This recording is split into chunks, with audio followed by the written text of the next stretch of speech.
మీ వెహికల్లో పెట్రోల్ కొట్టించిన ప్రతిసారి mileage తగ్గిపోతోందా? Engine problems వస్తున్నాయా? ఇప్పుడు సోషల్ మీడియాలో ఎక్కడ చూసినా ఒకటే చర్చ, అదే E20 ఫ్యూయల్. ఒకవైపు E20 పెట్రోల్ కారణంగా వాహనాలు పాడవుతున్నాయని, మైలేజ్ పడిపోతోంది అని చెప్పి వాహనదారులు ఆందోళన వ్యక్తం చేస్తూ ఉంటే, ఇంకోవైపు ఈ పాలసీ వెనకాల పెద్ద కుట్ర ఉంది అంటూ ప్రచారం నడుస్తూ ఉంది. కేంద్ర మంత్రి నితిన్ గడ్కరీ ఫ్యామిలీకి దీని ద్వారా కోట్ల రూపాయల లాభం చేకూరుతోంది అంటూ డీప్ ఫేక్ వీడియోలు వైరల్ అవుతూ ఉన్నాయి. ఈ ప్రచారంపై తీవ్రంగా రియాక్ట్ అయ్యారు Nitin Gadkari. Facebook, Instagram, X, Google లాంటి టాప్ సోషల్ మీడియా కంపెనీలపై కేసేసేందుకు కోర్టు మెట్లు ఎక్కబోతున్నారు ఆయన.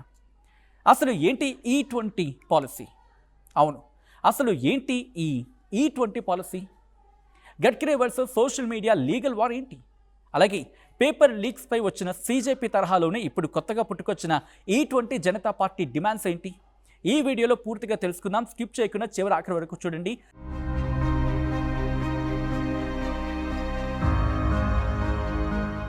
హలో నమస్తే, వెల్కమ్ టు ఆర్ స్ట్రీమ్. నేను సచిన్. ముందుగా కేంద్ర రవాణా శాఖ మంత్రి నితిన్ గడ్కరీ హైకోర్టును ఎందుకు ఆశ్రయించారో, ఆయన ఆరోపణలు ఏంటో ఇప్పుడు చూద్దాం.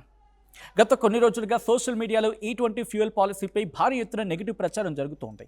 ముఖ్యంగా ఏఐతో క్రియేట్ చేసిన డీప్ ఫేక్ ఫోటోలు, వీడియో క్లిప్లు వైరల్ అవుతూ ఉన్నాయి. ఈ వీడియోలో నితిన్ గడ్కరీ, ఆయన కుటుంబం E20 పాలసీ కారణంగా ఆర్థికంగా భారీగా లబ్ధి పొందుతున్నారు అనే కోణంలో పోస్టులు పెడుతూ ఉన్నారు, పోస్టులు వస్తూ ఉన్నాయి. ఈ దుష్ప్రచారంపై నితిన్ గడ్కరీ బాంబే హైకోర్టులో పిటిషన్ దాఖలు చేశారు. తన పరువుకి తీవ్ర నష్టం కలిగించేలా, ప్రజలను తప్పుదోవ పట్టించేలా ఫేక్ కాంటెంట్ను క్రియేట్ చేస్తున్నారంటూ ఆరోపించారు.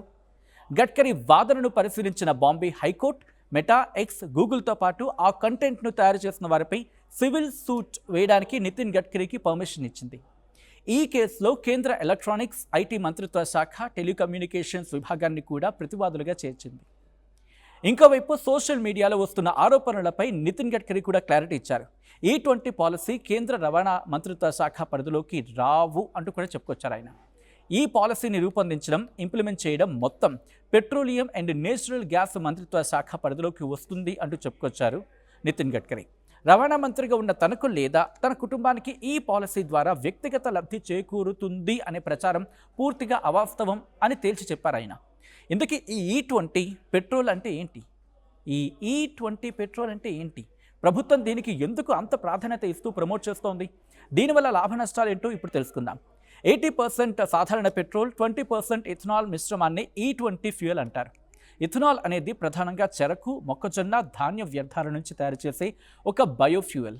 ప్రస్తుతం భారత్ తన చమురు అవసరాల కోసం ఇతర దేశాల దిగుమతులపై ఎక్కువగా ఆధారపడుతూ ఉంది. ఇథనాల్ బ్లెండింగ్ ద్వారా విదేశీ మారక ద్రవ్యాన్ని ఆదా చేయడం, అలాగే కార్బన్ ఎమిషన్స్ని తగ్గించి పర్యావరణాన్ని కాపాడటమే కేంద్ర ప్రభుత్వం మెయిన్ టార్గెట్. కానీ ఈ E20 పెట్రోల్ వల్ల మైలేజీ తగ్గుతోందని, పాత వాహనాలు పాడవుతున్నాయని తీవ్రంగా విమర్శలు వస్తూ ఉన్నాయి. దీనిపై కేంద్ర పెట్రోలియం శాఖ కూడా ఇటీవల రెస్పాండ్ అయ్యింది. E20 వల్ల వాహనాల మైలేజ్ 3 నుంచి 5% తగ్గుతుందని క్లారిటీ ఇచ్చింది. కానీ ఇథనాల్ తయారీ ద్వారా వ్యవసాయ రంగానికి, రైతులకు అదనపు ఆదాయం వస్తుందని, అలాగే ఫారెక్స్ రిజర్వ్స్ కూడా ఆదా అవుతున్నాయి అని చెప్పుకొచ్చింది. సాధారణ పెట్రోల్తో పోలిస్తే ఇథనాల్ బ్లెండెడ్ ఫ్యూయల్లో ఎనర్జీ డెన్సిటీ తక్కువగా ఉంటుంది. దీని కారణంగా వాహనాల మైలేజ్ 6 నుంచి 10% పడిపోతుంది అని వాహనదారులు ఆరోపిస్తూ ఉన్నారు. పాత వాహనాలంటే BS4 లేదా అంతకంటే పాత ఇంజిన్స్ E20 ఫ్యూయల్కి అనుకూలంగా ఉండడం లేదు అనేది వాళ్ళ వాదన. ఇథనాల్లోని తేమ కారణంగా ఇంజిన్ రబ్బర్ విడిభాగాలు దెబ్బతినడం, రస్ట్ లాంటి సమస్యలు వచ్చి ఇంజిన్ త్వరగా పాడవుతుంది అని చెప్పి వాళ్ళు వాదిస్తూ ఉన్నారు.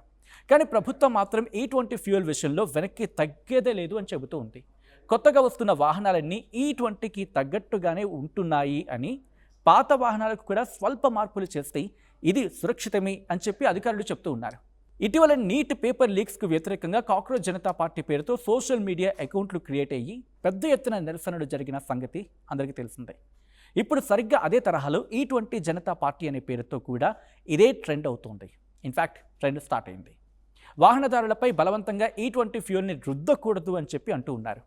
ప్రతి పెట్రోల్ బంక్లో 100% అసలైన ఇథనాల్ కలపని పెట్రోల్ను ఎంచుకునే స్వేచ్ఛ వాహనదారులకి ఇవ్వాలి అని చెప్పి కోరుతూ ఉన్నారు. ఈ E20 పాలసీ ఫెయిల్ అయిందని నితిన్ గడ్కరీ కూడా రిజైన్ చేయాలంటూ నెటిజన్స్ నుంచి డిమాండ్స్ వస్తూ ఉన్నాయి. చూసారుగా E20 ఫ్యూయల్ పాలసీపై జరుగుతున్న గ్రౌండ్ రియాలిటీ. ఒకవైపు పర్యావరణం, ఆర్థిక ఆదా కోసం ప్రభుత్వం E20 పాలసీని తీసుకొస్తే ఇంకోవైపు మైలేజ్ తగ్గిపోతోంది అని, ఇంజన్ పాడవుతోంది అని వాహనదారులు ఆందోళన వ్యక్తం చేస్తూ ఉన్నారు. వీటితో పాటు సోషల్ మీడియాలో నితిన్ గడ్కరీపై ఫేక్ న్యూస్, డీప్ ఫేక్ వీడియోలు రావడం ఇప్పుడు చర్చాంశం అవుతుంది. మరి దీనిపై మీ అభిప్రాయం ఏంటి? మీ వాహనంలో E20 పెట్రోల్ ఉందా? అవును, మీ వాహనంలో ఈ E20 పెట్రోల్ వాడుతూ ఉన్నారా? మీ వాహనానికి మైలేజ్లో ఏమైనా ఇష్యూస్ ఉన్నాయా? ఆ తేడా ఏమైనా గమనించారా? అలాగే నితిన్ గడ్కరీ రెసిగ్నేషన్ విషయంలో మీ అభిప్రాయం ఏంటి? కింద కామెంట్ సెక్షన్లో మెన్షన్ చేసే ప్రయత్నం చేయండి. అండ్ ఈ వీడియో కనుక మీకు నచ్చినట్టయితే లైక్ చేయండి. అండ్ మీ ఫ్రెండ్స్ అండ్ ఫ్యామిలీకి షేర్ చేయాలనుకుంటే షేర్ బటన్ ఉందే, షేర్ చేయండి. అండ్ ఇంతవరకు ఆల్ స్ట్రీమ్ ఛానల్ని సబ్స్క్రైబ్ చేసుకోకపోతే వెంటనే అక్కడే ఉంటుంది బెల్ బటన్, సబ్స్క్రైబ్ చేయండి. సో దట్ ఇలాంటి ఇన్ఫర్మేషన్ సంబంధించిన వీడియోస్ అండ్ డీప్ ఎనాలిసిస్తో ఉన్న వీడియోస్ మీకు చేరాలంటే వెంటనే ఆ నోటిఫికేషన్ రావాలంటే బెల్ ఐకాన్ క్లిక్ చేస్తే నోటిఫికేషన్ వస్తుంది. కాబట్టి బెల్ ఐకాన్ క్లిక్ చేసి సబ్స్క్రైబ్ చేసుకోండి. ఇంకొక టాపిక్తో మళ్ళీ కలుసుకుందాం. Until keep watching and stay tune to R stream.